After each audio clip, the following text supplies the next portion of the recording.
Alors, les amis, on me reproche d'être ethnocentriste parce que je dis que les Méditerranéens en général sont des Berbérides, sont des E1B, c'est-à-dire des frères, des cousins des Berbères. Donc, quand je dis que l'Italie est fortement liée au Maghreb, on me dit que je suis un complexé ou une personne qui cherche une identité au bout du monde.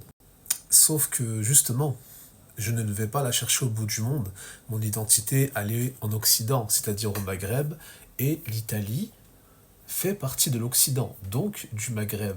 Et au cas où ça aurait échappé à certains, l'Italie est voisin de la Tunisie et de la Sicile.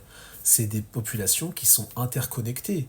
On a des livres d'historiens qui expliquent qu'on pouvait traverser la jonction entre la Sicile et la Tunisie à pied.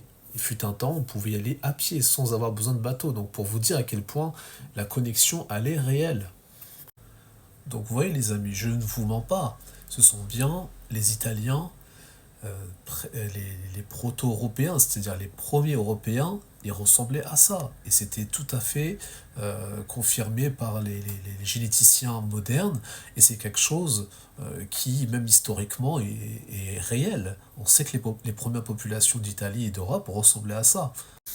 Ce que je peux, en tout cas à ce jour, en conclure, c'est que beaucoup d'Africains, notamment de Maghrébins, ont un complexe vis-à-vis du lien qui les unit avec les autres Méditerranéens du Nord, parce que ces derniers ne sont pas musulmans. C'est-à-dire que comme ils ne sont pas musulmans, donc du coup, ce sont des ennemis, ils n'ont rien à voir avec nous.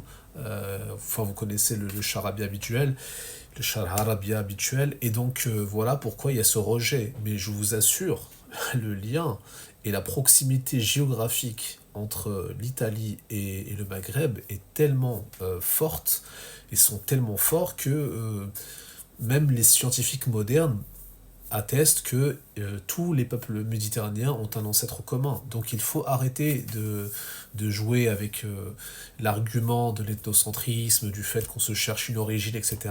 ailleurs, parce que vraiment, pour ce qui est des Romains, et pas juste au niveau génétique, même au niveau religieux et culturel, nous sommes comme ça. Nous sommes des frères et nous sommes liés depuis très très très longtemps.